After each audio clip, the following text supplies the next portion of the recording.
Jelang tahapan pelaksanaan pemilu legislatif dan pemilu presiden, Komisi Pemilihan Umum Kabupaten Oku Timur akan melakukan verifikasi faktual partai politik setelah KPU RI melakukan verifikasi administrasi partai politik yang telah mendaftar.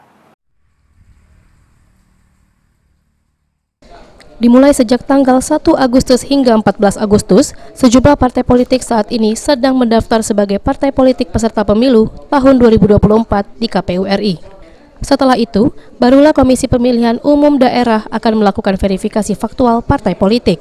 Ketua KPU Kabupaten Oku Timur Herman Jaya mengungkapkan, partai politik akan dilakukan verifikasi faktual adalah partai politik yang telah dinyatakan lolos verifikasi administrasi oleh KPU RI, sesuai dengan PKPU nomor 4 tahun 2002. Dalam verifikasi faktual partai politik, Komisi Pemilihan Umum Daerah akan memeriksa kantor dan kepengurusan partai politik.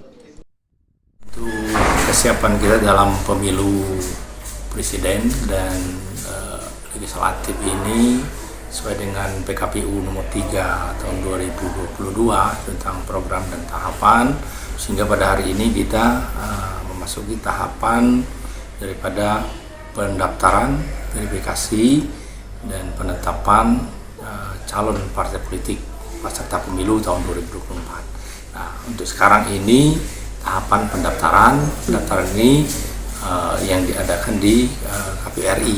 Jadi partai politik langsung daftar ke KPU RI. Setelah pendaftaran ini dari tanggal 1 Agustus sampai tanggal 14 Agustus ini masa pendaftaran. Nah, setelah pendaftaran ini ada masa verifikasi administrasi oleh KPU RI.